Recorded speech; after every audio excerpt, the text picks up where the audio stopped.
जय जगन्नाथ सांग मैंने गुड मॉर्निंग। आज मुझे अधिका खुशी जना पड़नी कहीं आज मुझे आम घर को मकर संक्रांति डाकर आसी से तो सका गाधे ठाकुर पूजा सहित सब कम सारी सारे डिम्पली को उठे टे ब्रश करदेली आबे मु रेडी होची। आज मु ड्रेस ही पिंधिकी जीवी कहीं एक रे तो बापा घर को जाऊँगी आ दुई जेहेतु झील को लेकिन जाऊँगी मु ड्रेस रे ही कंफर्टेबल मु किसी ज्वेलरी भी पिंधि दौची ना मम्मी कंप्लेन रे गाँव अन्य सब झील मान देखे केमती सजबाज होके आसचंती आ तू सेमती पळे आसचु।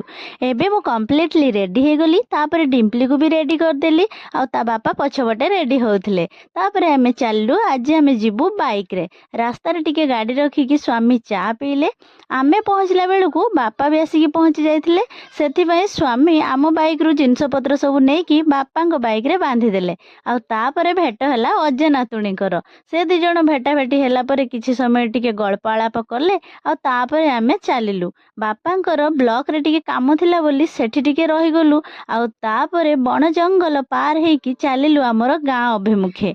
घरे पहुँचला बेलू मम्मी आमको अपेक्षा करिकी थिले डिम्पली को देखिया मात्रे सीधा गाड़ी रु टेकी नेले। एबेठु आई नातुणी जो जॉइंट हेकी रहिले आउ से ता आईर पीछा छाड़िबो केवल ता आई नुहे ता सान आई ता माई समस्ते ताको अपेक्षा करिकी थिले आ बापा ताको गोटे गोलाप फूल तोलिकी देले से खेलिला। से समय पहुँची गला आसिकी तार अति प्रियर चिकी माउसी आ दुहे सांग होइकी खेलिले। आजिर मिनी ब्लॉग टी एठी एंड होला। रहिली बाय बाय।